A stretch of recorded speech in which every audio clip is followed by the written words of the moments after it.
The Remembrance beacon above us will be relit shortly. The survivors who will light it are sitting in front of you. 70 years ago today, these distinguished gentlemen were the young men of Pearl. They were the ones who were shocked at dawn. And many of their buddies would awaken for a final time that morning. Somehow these fellas survived. Let's meet these survivors. Survivors, when I hand the microphone to you, please rise if you want to. State your name, your rank, and your ship or your station on the island of Oahu, December 7th, 1941. And then share with this audience a remembrance of just what happened to you just that morning. Firstly, I'd like to introduce the president of Pearl Harbor Survivors Association, Mount Diablo Chapter 13, Mr. Bing Wallinter.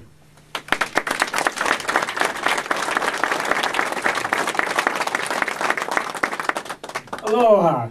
Aloha. Well, how can I follow some of this? Well, it's all great that we can all be here, and we're so fortunate that we live here in this area and we have the facilities that we do. And so let's all make the best of it. And anytime we're called to take part and that we can do some good, let's just hang in there and do it. Mahalo.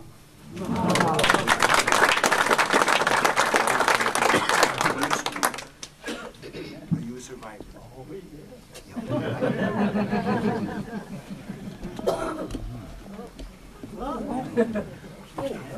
He's a survivor.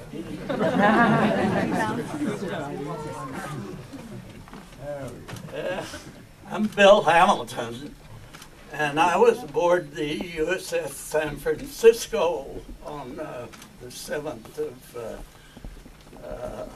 in Pearl, and I recall very vividly the first time I realized there was some action going on is the light cruiser St. Louis, right across from us, across the slip.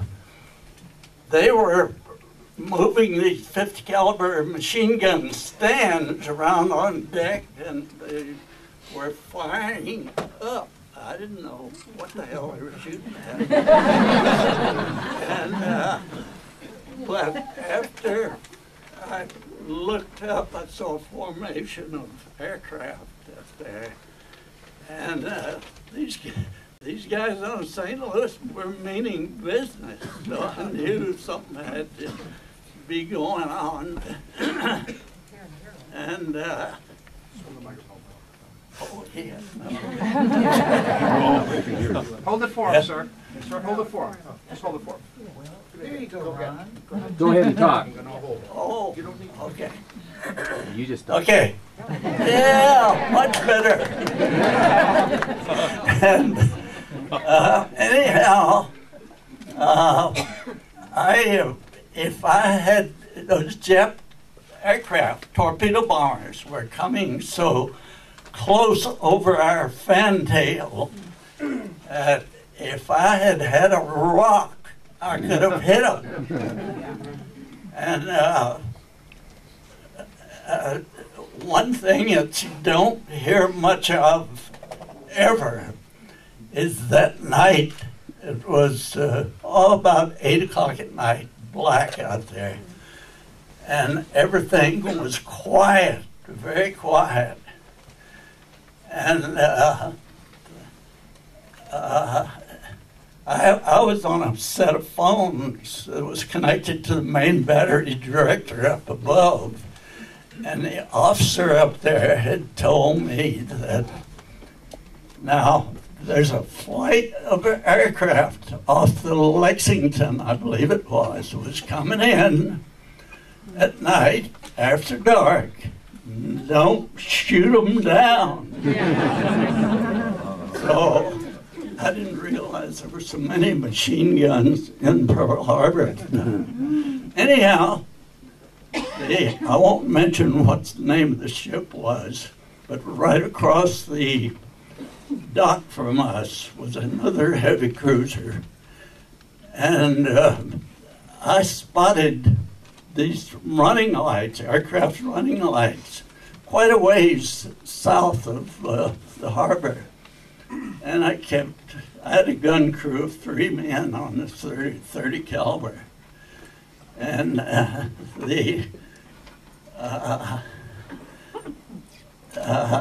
they kept coming in, that flight of aircraft. And when they got right over us, some knucklehead on this cruiser across the dock from us, beep, beep, beep, beep, beep, beep. And man, that Pearl Harbor exploded, I'm telling you. There was, if anybody was there, same time I was, they would know what I'm talking about. But anyhow, there were so many tracers in the air that it actually threw a light on the doggone harbor. And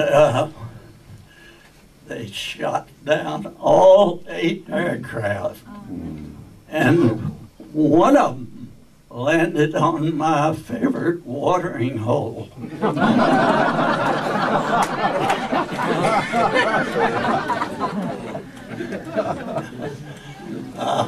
Anyhow, we were in the Navy Yard for overhaul, but within 3 days we had all the guns back on the ship, the anti-aircraft guns, and the engine room got their stuff together, and we took off for Wake Island.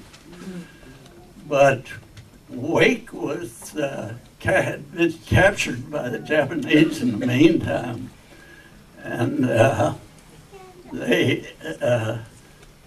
of course, the aircraft we sent in got shot down also. Anyhow.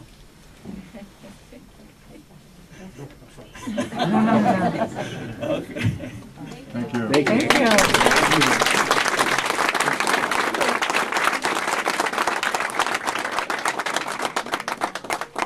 Thank you. Because of time, and there's quite a few of you, just keep it short on that morning. Yeah. That's all I've got is short.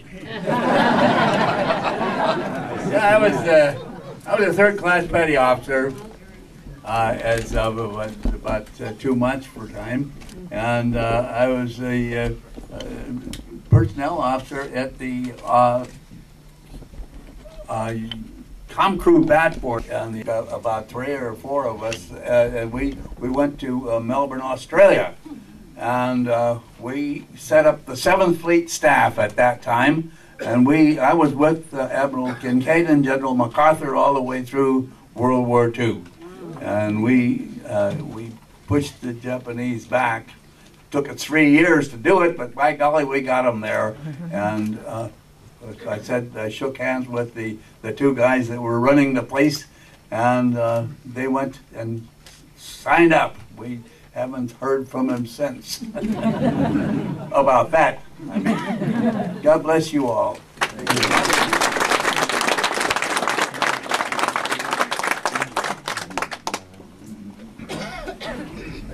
You're welcome.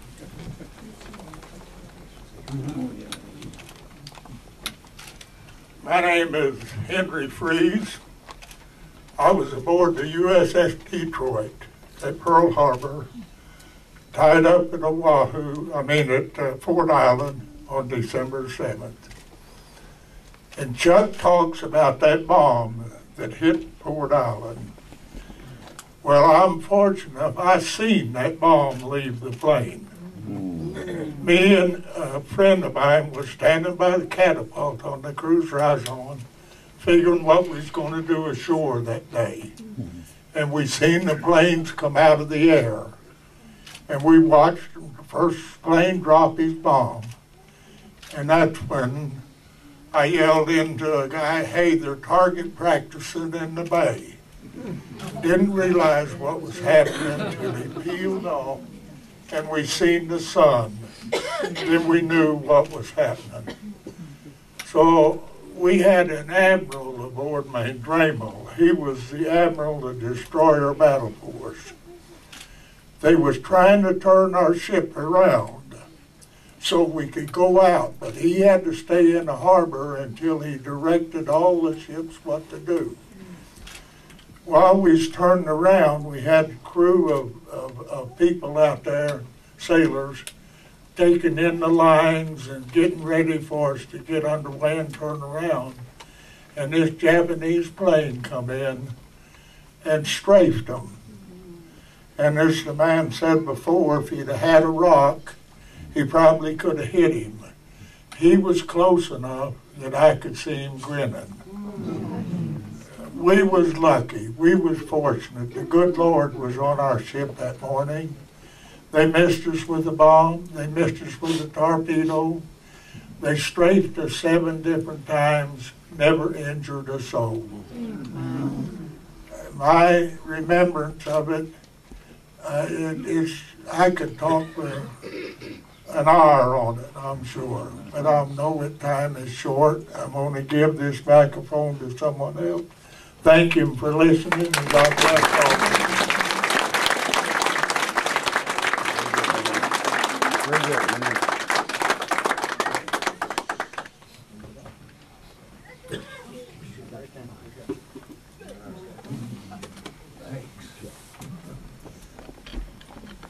Well, my name is Lloyd Busby. I was attached to VP 24, based in Kaneohe, Hawaii. That's known as the windward side of the island. My experience of trouble coming, I was shaving my face in the mirror in the bathroom, and lo and behold, alongside me appears a half a dozen bullet holes right through the walls. I go outside, take a look out the back door there, and as I do, I see a plane banking this way, and I see the big red emblem. My heart ended up down at my feet. So I proceeded then, knowing my duty station was with the squadron, I proceeded down with my new car, 2 days old. Being lucky going down the road, the planes strafed the highway. Believe it or not, the car behind me had bullet holes through the radiator and the one in front through the windshield. My new car was undamaged. And thereafter, I dodged bullets around the hangar while they were firing on all of our patrol planes who were lined up very likely wing to wing. And believe me, aluminum burns. 3 days later, I flew over Pearl Harbor, and it was the most sickening sight I ever can experience. So I'll leave it to you.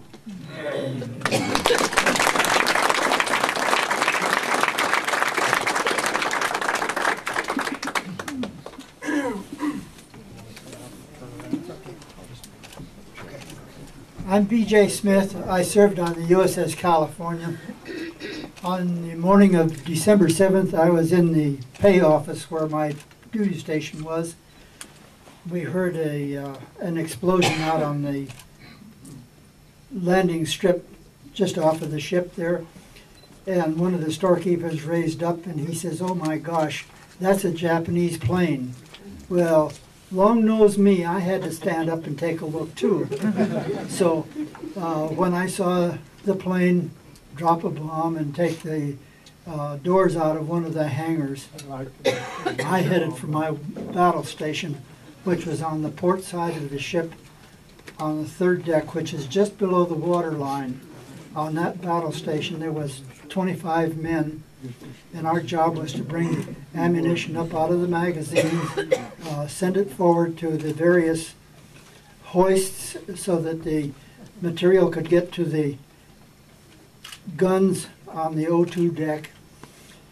And I can't tell you how long we were on the station doing our job, never thinking about war or safety or anything else, but what our job was.